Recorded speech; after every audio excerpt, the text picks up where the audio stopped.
Most leaders I talk to have the same quiet fear about AI, that they're either moving too slow and falling behind, or moving too fast and breaking something that matters. Both can't be true, so which is it? That's where we started. Welcome to the Path Less Travel podcast. I'm Craig Heatherly, and this is a little different than a normal episode. It's our Leadership Roundtable series. No interview, no script, no slides. I get a few sharp leaders in one room, and we tell the truth about the hard parts of the job. Today, that's AI, and how to lead through it without losing your head or your people. A quick thank you to two of the sponsors making this series possible. Rippling. They pull HR, IT, and finance into one platform so the administrative work that eats your week runs in the background instead of running you. If your team is drowning in busy work, that's the problem they solve. And the Ascent Collective. And this one's a little different. Most leadership groups focus on growing your company. The Ascent Collective focuses on strengthening the man carrying the weight of it through fitness, faith, and brotherhood. Because no leader was meant to climb alone. Reach out to Brian Wiesweaver to learn more. Such a fitting partner for this series. Here's what made this conversation land. I put three leaders in a room from healthcare, advertising, and manufacturing, three worlds where AI shows up completely different, and they didn't agree, and that's the point. The thread that emerged. The leaders winning with AI aren't chasing tools. They got it clear on the problem first, then asked if technology actually served it. One of them said, the real risk isn't AI. It's overreacting to it in either direction. And the line that stuck with me since, technology moves fast, but people don't. The leaders who win the next decade are the ones who keep the human part human. If AI hasn't been living in the back of your head as either a threat or a magic wand, stay with this one. It'll move you to the middle, which is exactly where the good decisions get made. Now let's get into it. So let's jump in. Guys, I'll kick it over to you. Just give us maybe a 60-second, 2-minute commercial on you, your organization, and maybe why you said yes to this specific topic. And Nate, if you don't mind, kicking us off. Sure. Nate Staley, president at PolyJohn Enterprises. We are a plastics manufacturing company supplying portable sanitation around the world. Been there about 5 years now. We run 6 different plastics forming processes take everything from resin all the way through to the finished product. So why I said yes to this, Craig would stop asking me. But also it's a topic that is very practical to the world we're in right now. AI is coming, it's here, and it's a thing within the workplace that we have to figure out how to adopt and how to do it correctly and safely. So very excited about this conversation.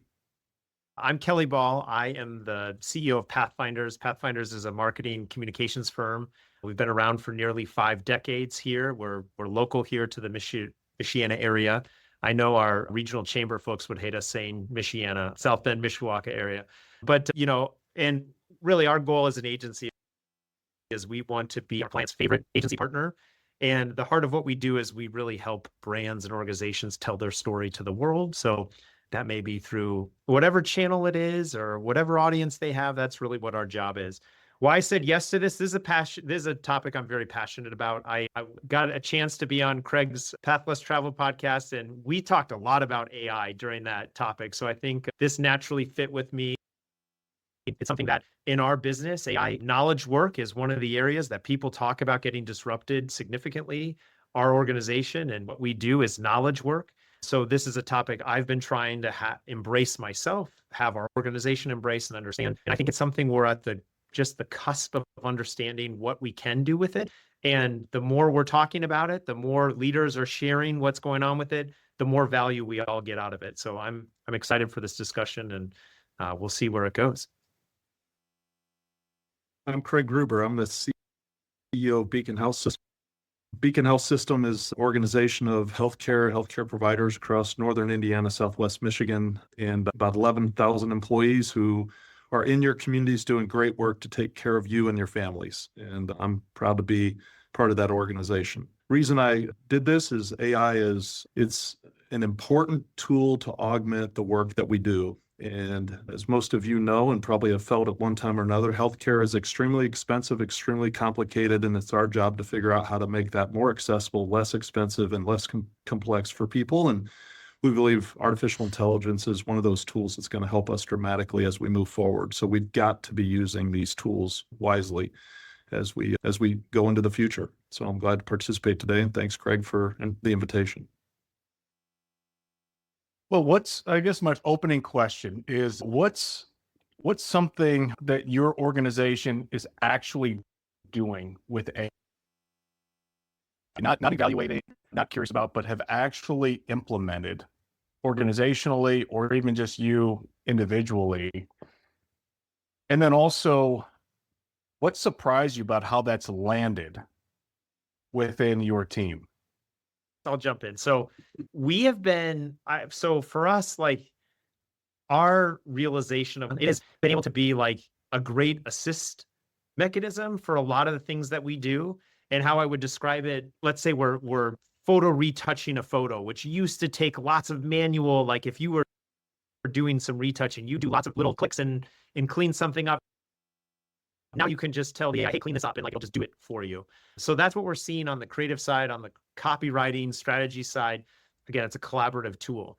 So we're using it to help build trainings. We've used it to build some infrastructure, like data analytics things that can help us understand from an operational standpoint, how is our staff organized? How's our revenue planning, overhead, like just some financial analysis that we would do at one level, but we could go so much deeper into it, where we built prediction models based on where revenue is today, where it will be, using historical data that we just have never been able to do. One thing I would say about that is we're trying to implement these things, but we had a meeting the other week where we went around and talked about who is using our enterprise tools versus who is using their own personal tools. And the shadow IT side of this is 98% of people were just using their own stuff. So they're still, even though we have all our own things, everyone has their own personal accounts. It is a interesting challenge of like what we're doing from an enterprise and implementing versus what individuals are doing. Those are not one stream. There is space between there that is a very interesting challenge that I'm not sure we quite have the answers to yet, but it's fascinating. So I can share what Beacon's doing. We have over 25 active implementations for artificial intelligence, and probably double that in the works right now. But I'll use an example that I think maybe hopefully people can relate to, and where we actually, got down to a very important patient interface. So colorectal cancer, it's probably the third most common cancer in the United States, second leading up death from cancer. One of those types of cancers that a lot of people just don't like to think about and isn't easy to screen for.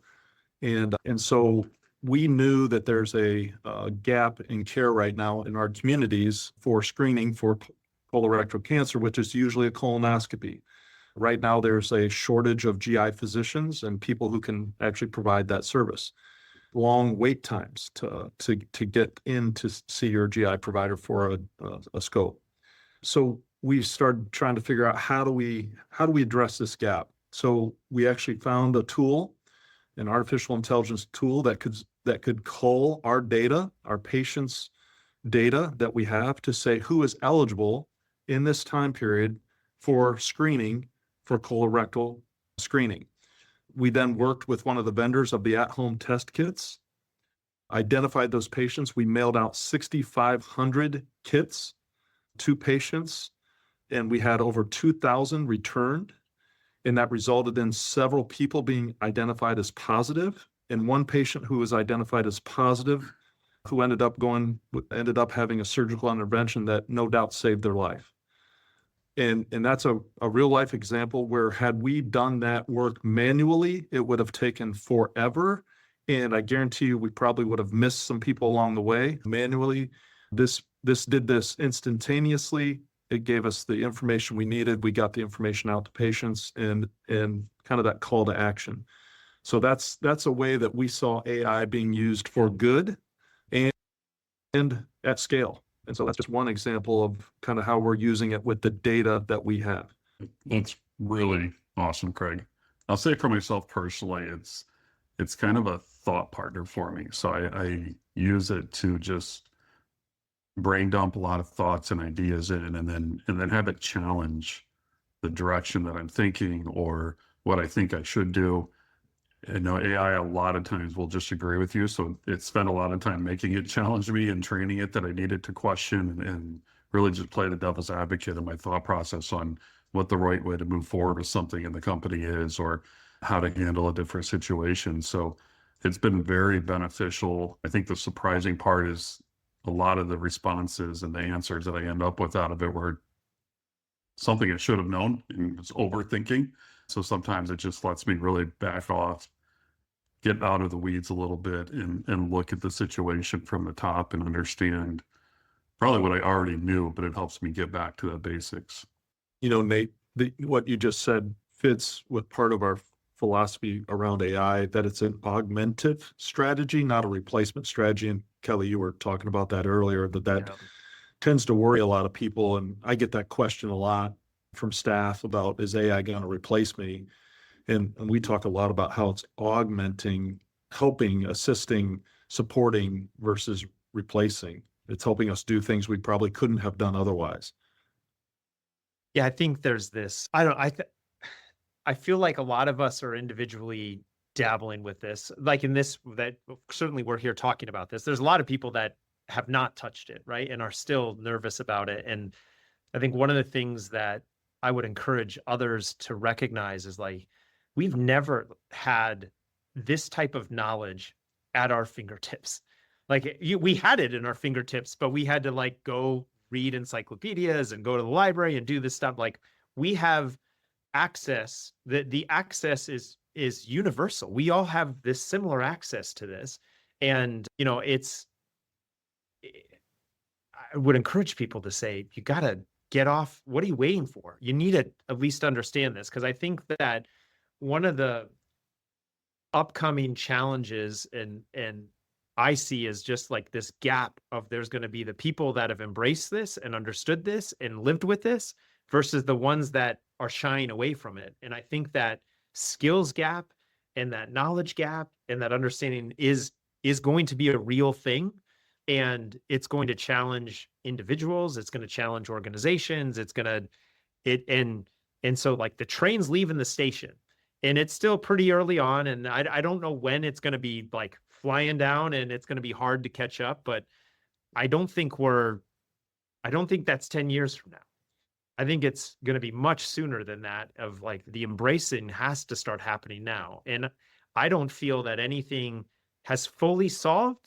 Like, it's still like, there's no magic wand that's waving and going to do everything, but it's like, it's heading in that way. So we have to like start getting familiar and leveraging, using it. It's just it's going to be an interesting ride here. You remind me of the quote Bill Gates had many years ago about, we overestimate what we can accomplish in 1 year, and we underestimate what happens in 10. Yes. And so I'm with you that I think there's a year or two period here where we better understand it. We better be thinking about how to integrate it into our work, make it part of what we do, because in 10 years, things are going to look very different in the world of work and our personal lives and all that. And I agree with you. I think people will get left behind in many ways if they don't figure out how this is useful to them. I've got kids that are in their late 20s and early 30s, and I've told them all, they better figure this out, because their world, the work span that they have to go yet is going to be very, it's going to look very different from what they've had thus far. And then the last, think about the kids who are right now in elementary school. They will grow up not knowing any different with these tools. That's the part that's amazing to me. It's like, what's it going to look like in 20, 30 years because of those kids? Yeah. Yeah, Kelly, I think you hit a key point there. It's not a magic wand as well, right? So it can give you great information. It can also give you confident bad information.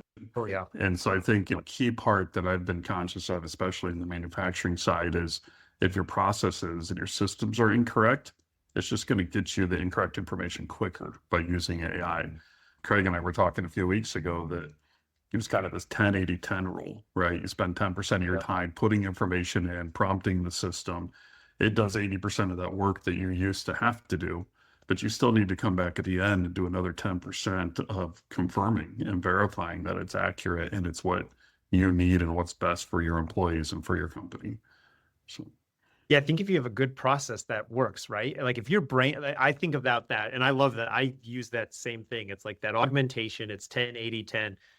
I find as well, though, if you're in like the brainstorming stage and you're still thinking, it can produce so much content so fast that you can be disoriented on like, what is it I'm actually after here? You go down a rabbit hole, and if you don't have the conscious insight to be like, I need to step back and like, where was I? And like, what were we working on? Like, that may not be right. And I think that is a gap of like, that's why that augmentation is so important, where if someone just trusts the output, you're going to produce things. And in our world, like you can produce a lot of what we do very quickly, but it doesn't mean it's good.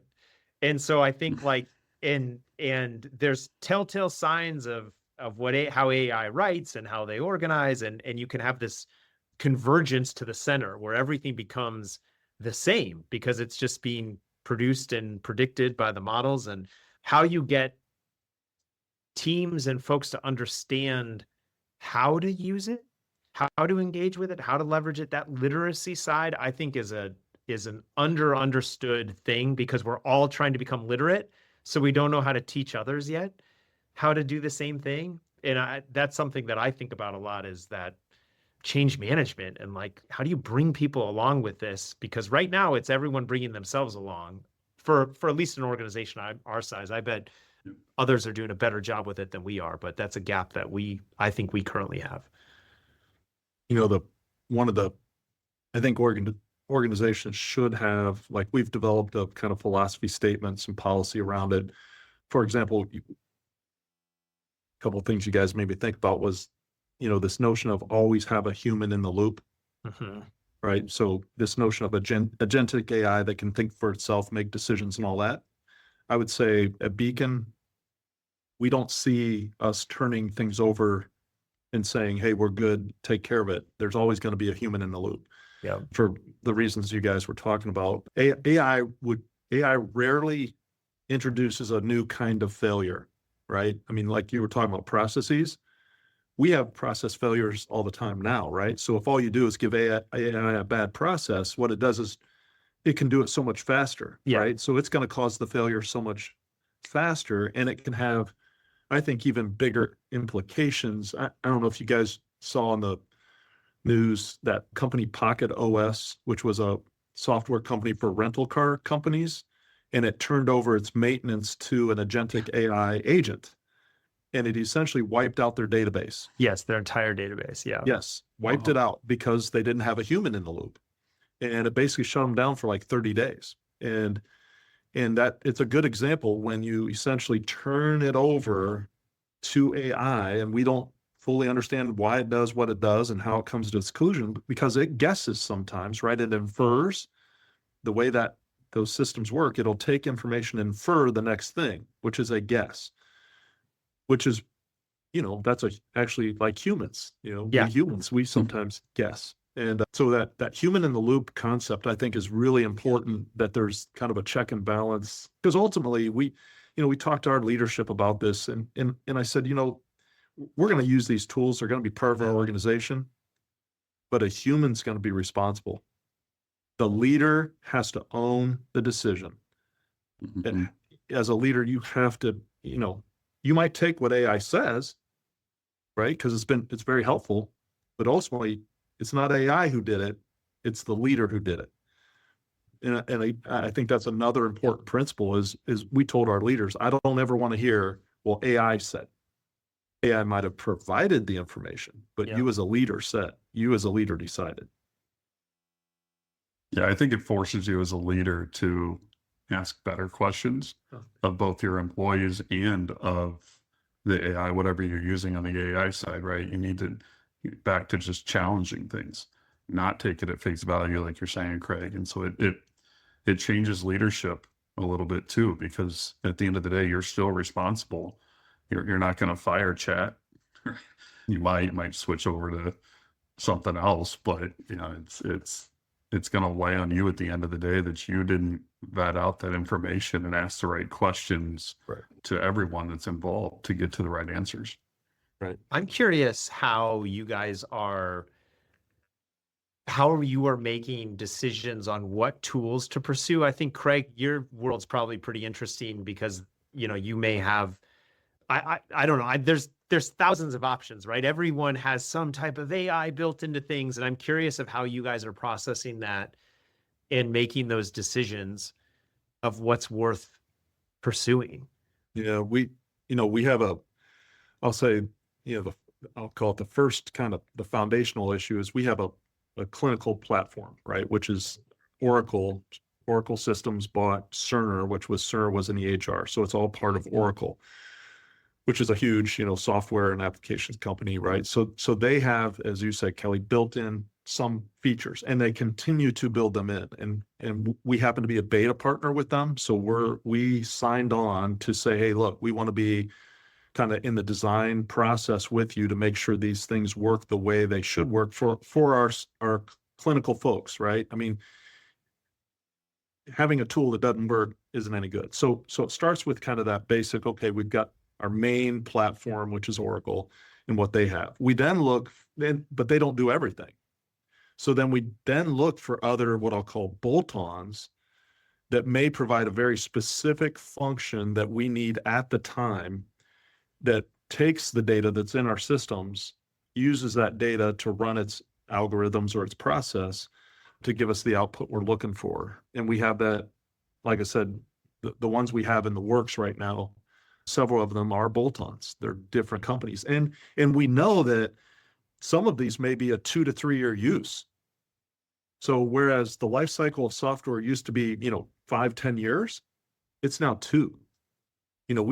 We don't sign long-term contracts on some of these bolt-ons because, it's going to change so fast that we can't be locked into something that doesn't work for us. And then the last thing I'll say is, we're impacted a lot by the outside world and the systems they use. Yeah. So the example I'll give you, which a lot of you can relate to probably, is the insurance companies. They use AI to deny claims, right? So we say, hey, we have a patient needs a surgery, and they say, well, we're not going to pay that because it doesn't meet this criteria. So we actually have AI bolt on to our system that responds to their AI that says, well, here's the information you're seeking that justifies that this case actually needs to happen. And so we have all those moving parts going on that we have to think about, as you say, where are all those applications, if you will, or agents that need to work within our system. It's a lot. Yeah. Yeah, it is. I think, in our world, I think we've been able to simplify tools. It's like for us to start our baseline, it's like you just need to have some large language model for us, that helps you with things. You need to have some way to recap meetings and take notes and do things like that. And then we need some ability to do image generation or that first in our business, that can be the stack to start. And I think it's easy to get worried that, there's this thing on this platform and we need to add it. And people are embedding it into their platforms and, selling it as an additional item. And it's man, let's wait till some of this dust settles to figure this stuff out. If we have the bases covered, we can do a lot of the things we need to do given the level of sophistication of what we're required to do. And we don't have the data mainframe infrastructure that I'm sure, you guys at a health system have all sorts of things coming in that can be helpful with that. And I imagine your complexity is much, much different than someone like us. And I think that what I've been trying to tell leaders when businesses aren't as complicated, it's just don't chase everything. Just think, if you have a large language model, just start with that. And don't be scared of the $20 a month you would pay for your people. Just get them on it. I'm telling you, if you have 100 employees for that amount a year in software, you're going to get more out of it. Just just spend it. Like don't wait, because your literacy is going to take a while, and don't hold them back, because they're probably doing it on their own. And it's probably safer if they're using your stuff. I don't know, Nate, are you doing anything? Like, do you have anything you're chasing? Yeah, so we're a Microsoft-based company, so we have Copilot. Copilot definitely has its limitations. It's getting better. I think that's the biggest thing for me. All of these companies are in competition, and it's like every week it's a new system that's the best or the top. I use chat a lot, mainly because that's where I started. And so there's just so much data and so much training that I put into that already to switch to something else. And there's, like I said, there's 1 week where, hey, Claude would be better for this, but then to switch everything over there. And then 2 weeks later, chat's come out with a new update. So yeah, I think there's so many things, like you said, there's, everything that you're bringing in has its own type of AI built into it. And what do you chase? What do you wait on? If you wait too long, what are you losing out on? There's just so many questions that come through on it. I think a big piece for me is balancing, not chasing the shiny object, and really chasing what's making a difference in the company, right? Is this going to improve a process? Is this going to help us make better decisions or improve what we're providing to our customer? At the end of the day, that's the goal, right? Is to provide the best for our customer. So how are we using this to do that? Or is it just something shiny and exciting? And sometimes I think you need that just to fill that need. But if that's all you're chasing, you never get to completion on any of it. So I think there's an important balance that has to be there.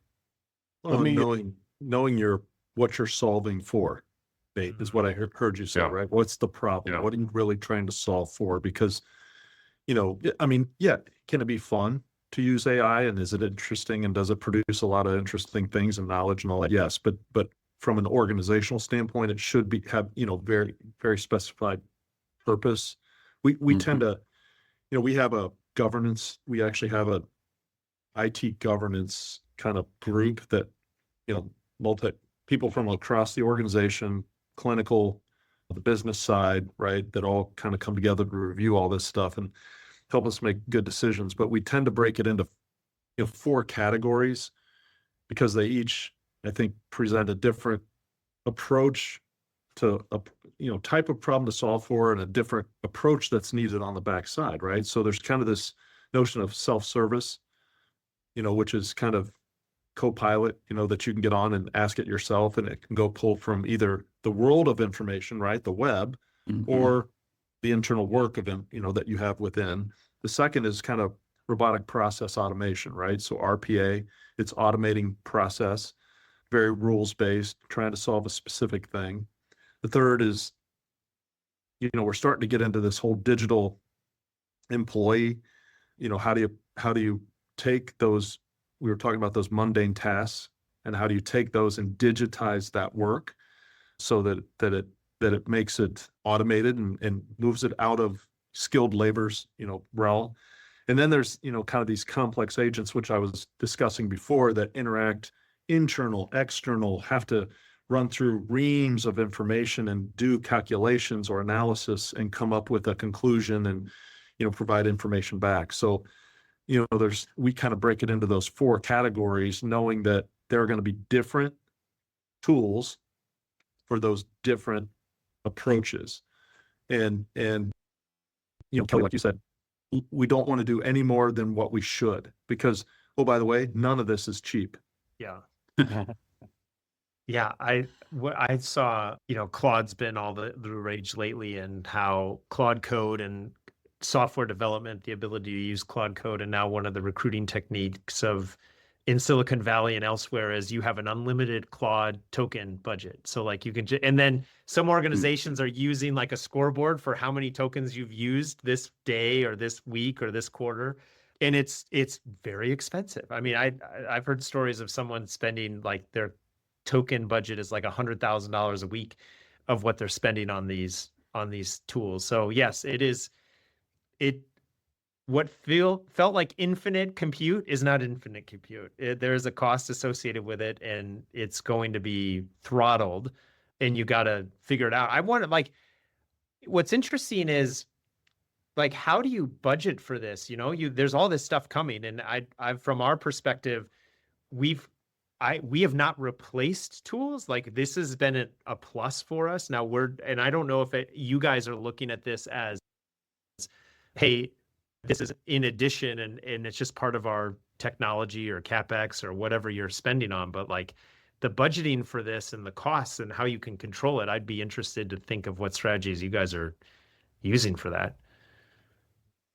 Well, we are, I'd hate to tell you what our IT spend is a year. Yeah, I mean, yeah. you're talking in the, tens of millions of dollars. Yeah. And so we do actually do calculations. I mean, we look at return on that investment, especially on new tools. And we do replace old tools. And we do kind of optimize, go through and say, okay, here's everything we got. What are we using? What can we get rid of? What's cheaper out there? What's changed? So we go through that process continually. Yeah. And the other thing, even though, we don't talk about, that this is replacing people, we do look at labor savings. We say how many hours of work is going to be removed if this is automated. And then we talk about, okay, and if it does affect somebody, how can we get them trained for a function we do need? Yeah. But yeah, we actually kind of have to do that, because otherwise that spend will just keep going, and you won't see the value get back to who it should go to, is the patient or the employer who's paying the bill, right? This has to, in healthcare, I will tell you, if we don't get out of this better outcomes in care, lower cost, we have missed the mark. We have missed the mark if we don't deliver on those two things and many others. But if we miss on those, and so you have to do the calculations. Yeah. Yeah, I'd agree with that. And we're not great at it. It's something that, we're adjusting to. And there's been a lot of talk lately around just our overall IT spend. But I agree. I think it's looking at what business problems are you using it to solve, especially problems that you don't currently have people to solve, or you're solving them quicker. And what's the ROI from that?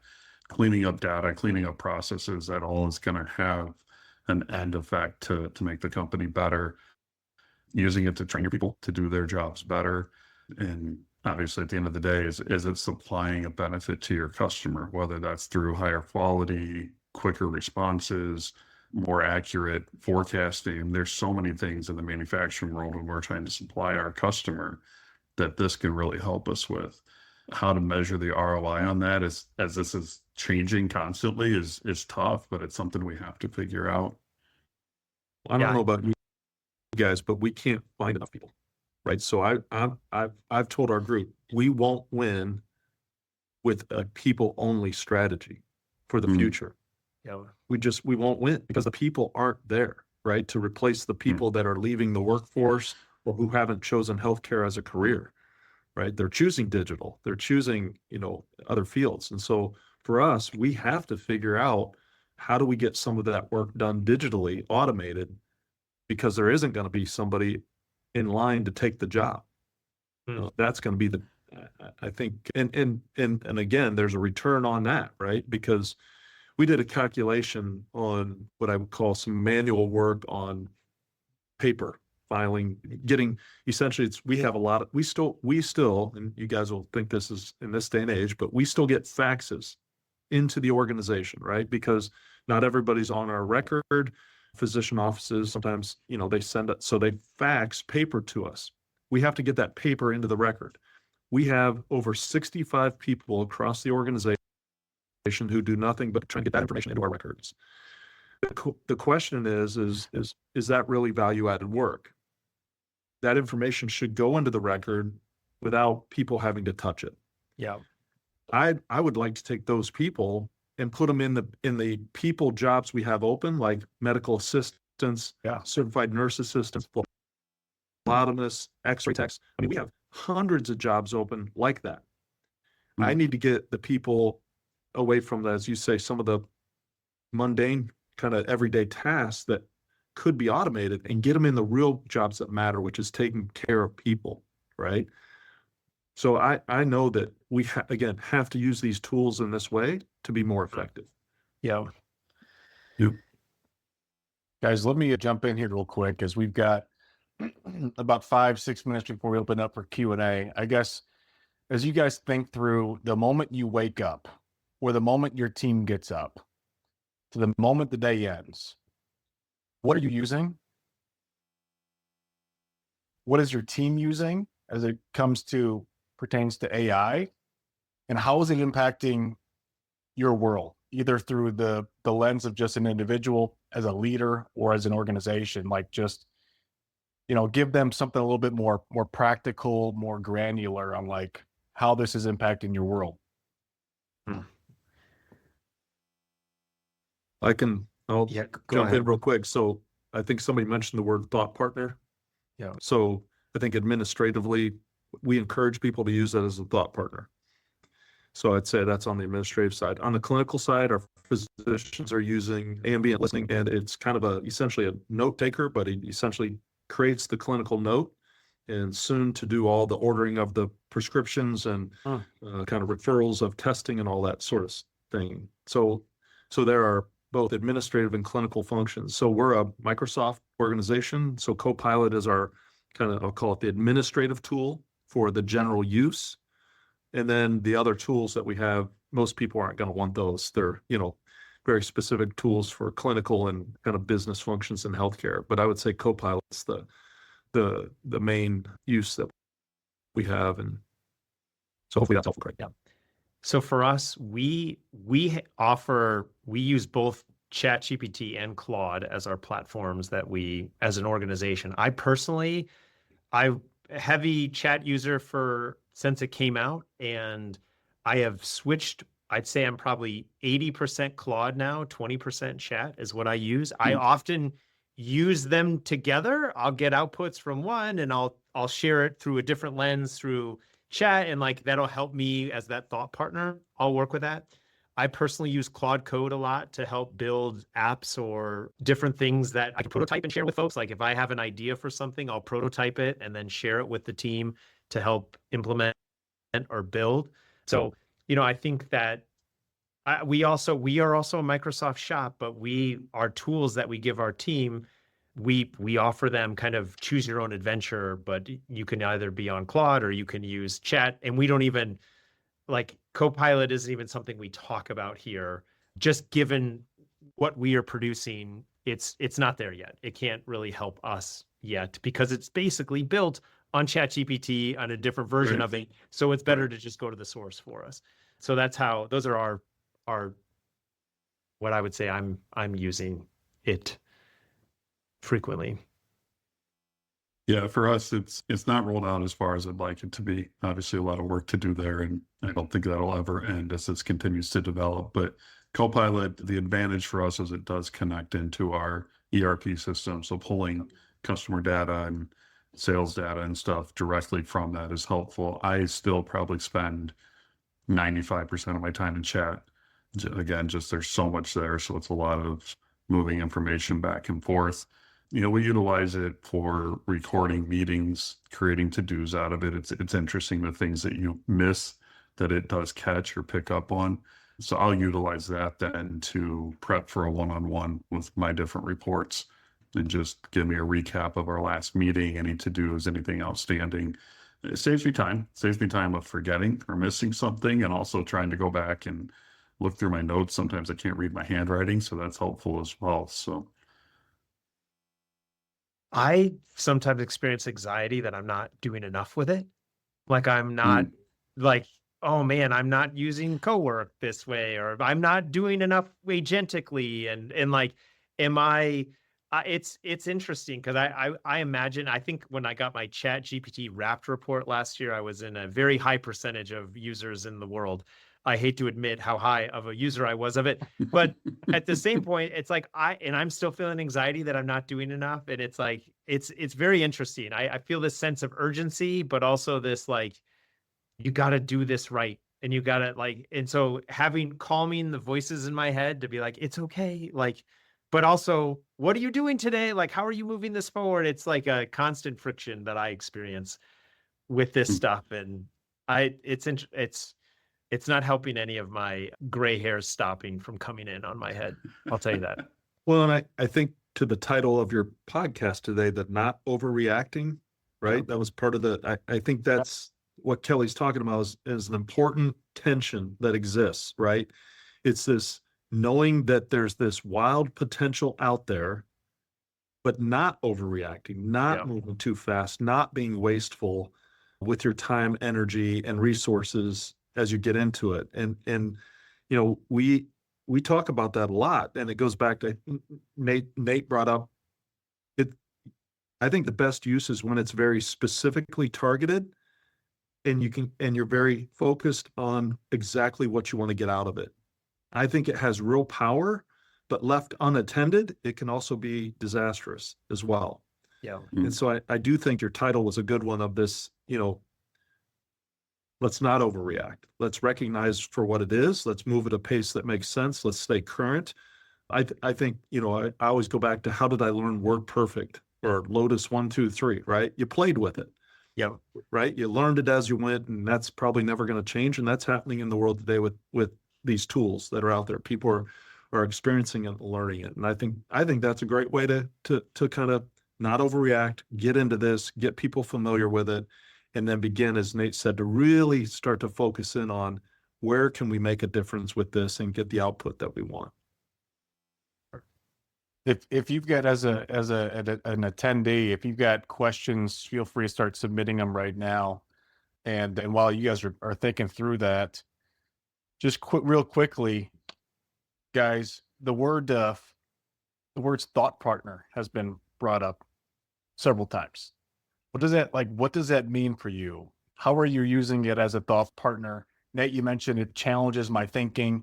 What are some other ideas, just real quickly, when you hear that, of what that looks like? I'll give you guys a great example. A few months ago, I had an employee actually that was going to leave. He had a great opportunity come up that he was going to leave for, and he's a key part of what we're doing and a key part of our future. Had quite a few conversations with him back and forth, and started just dumping these thoughts and these conversations into chat. And, I have a lot of profiles built into chat with different backgrounds on some of my key employees, and started having chat ask me questions one at a time. Let's figure this out. Let's get to the bottom of what's really going on here. And I won't get into a lot of details, but it came back with, hey, this is really what they're looking for. And ended up going back, having a conversation with an employee of, is this really what you want? Is this really what we need to give you? Because this would be a great path forward for our company if you did this, and moved him into a different role because of that conversation. I don't know that I would have had the clarity through this to get to that thought and end up keeping this employee around for the company. So it is for me, it's what am I missing? What haven't I thought of? Yep. So like Nate was saying, I have it on my Copilot's on my phone. I use the speak function. It's conversational. So I simply have a conversation with it. Hey, I'm thinking about this. This is what I know. This is the data. This is the information. Tell me what you know. Tell me, here's where we're headed. Here's what I'm thinking about doing. What am I missing? And inevitably it'll come up with something that it's like, I think Nate said it earlier. Oh, I knew that. I just hadn't remembered to think about it now, sort of thing. And then you build that back in.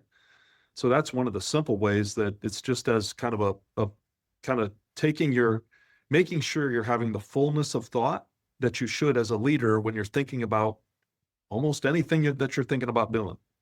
Yeah, I think to that, for me, it's about helping me get to the root cause of something. I may understand symptoms of what's happening, this is what I'm seeing, but help me understand what's going on here. And and what I look for is, is this a real trend that's happening? Or is there documented things that this is happening elsewhere that I need to understand and know about?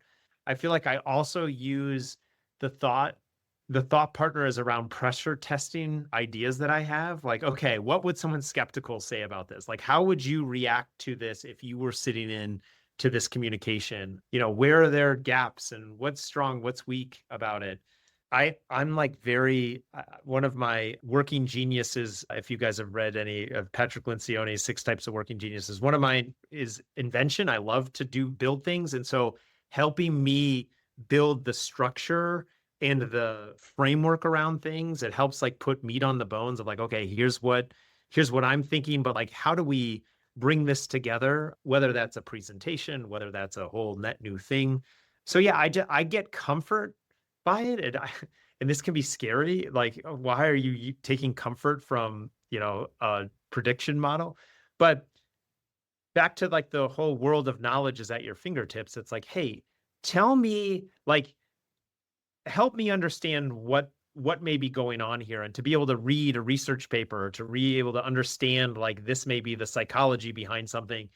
I find that extremely helpful, and it gives me confidence of like, all right, I would have read that via Google search, and I would have read 6 sources, and now I can come up and it shortens that ability for me. I would have done it anyway, but it's just like, it's all right there, and it's a great thought partner. Well, and I was thinking about, how you guys probably have mentors in your life or had them, or, or you have that short list of phone numbers you call, like the other CEO and you say, hey, we're getting ready to do this, and here's what we're thinking about. And you used to do that with that. But to me, have the world of CEOs, the world of analysts, the world of all these thoughts. And it's like, why wouldn't you pull from that? Yeah. Yep. So, because some people I think feel sheepish about it. They're like, they don't come in and say, hey, I asked ChatGPT or I asked Claude and it said, they don't want to admit that like they didn't think of this. And it's like, hey, I would have called, the CEO of X health system and had the conversation. So what's the difference? Yeah. It's actually, I think, a more robust tool. So I've encouraged people to use it and be okay with it. Yeah. I got to jump in here, guys, and get a question in here. Just one person take this answer. Based upon today's combo, there's AI to create, and then there's AI to process data. For Pathfinders and Kelly, where are you expected to always be creating? How does you and your team balance using AI to create versus putting it in the hands of your people to create? Yeah. So, I mean, I think what AI can do right now in creation is like the lowest level, most basic things. So, if you try to do anything up the value chain of like true creative work, it's really difficult for it to do. Now it could, I guess it can produce some imagery but so for us, it's like how we try to think about it is, okay, can you help understand, like, let's talk about a new product or category.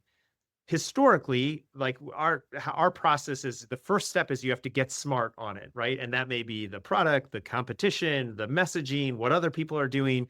And how we would do that previously is you'd go and you'd spend 20 to 40 hours doing research, doing store visits, doing all this stuff. And then you'd go, okay, we need to understand the audience. Let's go do interviews and let's go talk to these people. And so it doesn't necessarily change being able to do that anymore. Like, you still have to do some of that, but you can shortcut this where you can get close to the answer in a much shorter period of time. And you can feed, like, let's say you do the research and here's the 6 competitors. You can feed what the 6 competitors are saying and quickly start to analyze what are things that are bubbling up? What are the gaps? And if you're looking for your white space, you can start to see that. So as the human creatives can come in and not have to process all that data on their own and then also make the conclusions. They can have this augment and be a thought partner in the processing, and then they fill in their own gaps, and then they can do the human interpretation. So I think for us, it's about unlocking the ability to, shortcut is a wrong word because I think it has a negative connotation to it. And that's not really that's not my inferred meaning, but by allowing you to do something that may have taken a longer time before and get a similar output in less time, you can now spend more time on what the value was not going out and doing the research. The value is drawing the insights from it to make some suggestions on how you move forward and where this is going to make sense. So I think that would be, I think I tackled that. I may not have been directly answered in all the questions, but. Well, let's get one more in, and Kreg and Nate, you guys can handle this one. It's from John Vermeesh. Hi, John.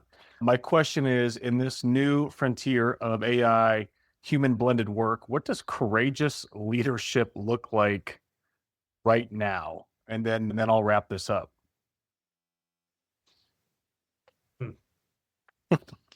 It's a good question. I think there's a few different ways to take that. It was mentioned earlier that a lot of employees are wondering if they're going to be replaced by AI. So I think as a leader, that's something we have to be aware of and in front of. And, I think AI is not a strategy. It's an accelerator for your strategies. And that's kind of the comment to your employees. They're still the key. The employee is still the strategy behind what we're doing. And so I think as a leader, you have to figure out how to embrace the growth, the right time for growth of AI in your company, and still supporting your employees and their families through that, and making sure that we're utilizing it to allow them to spend time on what they're good at. And Kreg, you had a great comment before we went live here. Also, not having them burn out. You got my head spinning on that a little bit. I think there's a lot of benefit to taking some of this day-to-day stuff off of them and allowing them to really work in their potential and work in their working genius that Kelly referred to earlier, but also not burning them out because they're always in the high-level stuff. And that's going to be stuck in my head for a while. Thanks, Kreg. Yeah. Kreg, you got muted there. Somehow magically, Yeah, the sorry. AI, your agent came in and said Yeah. you need to be Said quiet. they've heard enough from me. I was going to say two words came to mind. The two words are inform and affirm. And Nate, you touched on on them a little bit, but inform is, as a leader, you have to lead. So you have to be informed and you have to inform others about what you believe and what you know and what you've learned in this and where you're going as a company, as Nate said. So inform and inform, and then affirm. Affirm with your employees, affirm with your organization where and how this is going to work, and be very transparent about it. This shouldn't be, something you're launching into without a plan. It should be well thought out. And so you can affirm with people what that is. And then, Nate, your point, be affirming with them, right? Because there is anxieties around this, no doubt about it. I mean, the image that everybody seems to think of, if I asked you guys, what's the first image you think of when artificial intelligence was a thing? What's that image that came to your mind? Anybody? Maybe I'm the only one. The robots, but the Terminator. Yeah. Right. Yeah. Everybody puts the Terminator image up there of the without the skin on him, right? That face. Yeah. And that's what people think of. It's like, oh, AI is going to take over the world. So I think we do have to be, as leaders, affirming to others that it's going to be okay. There's a real application here, and there's this crazy, wild potential for good, good. Yeah, it doesn't have to be scary. No. And I think that those are two great words. Well, gentlemen, thank you for doing this, and for all of the folks that have tuned in and listened. I hope you found significant value. I know I have, so it's worth my time. But next week, make sure, if you haven't signed up for next week's topic, which is the blind spots nobody talks about. We've got 3 terrific guests for that. Haley Bowling, the CEO of Bowling Vision Center; Scott Clark, the CEO of Tire Rack; and then Corey Lance, the executive director and founder of Transformation Ministries out of South Bend.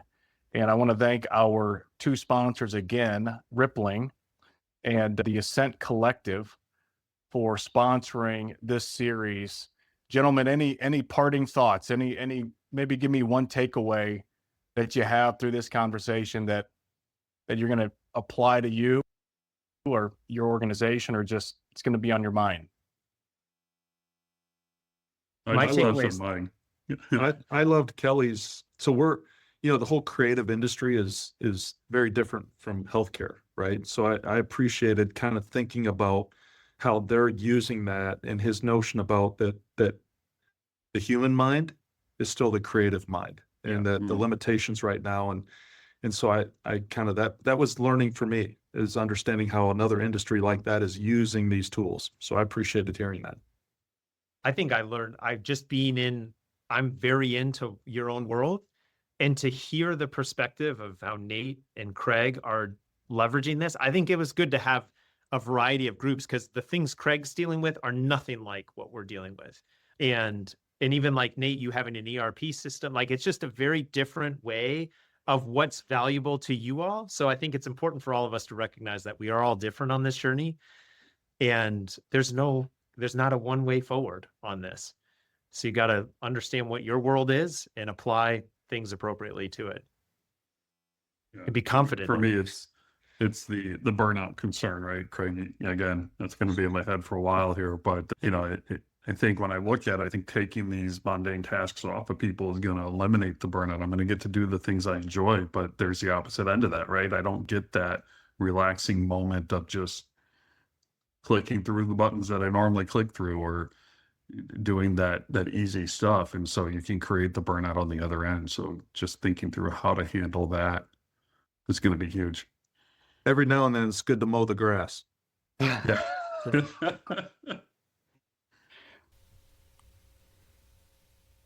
And that's the conversation. My takeaway, stop asking whether AI is good or bad and start asking what problem you're actually trying to solve.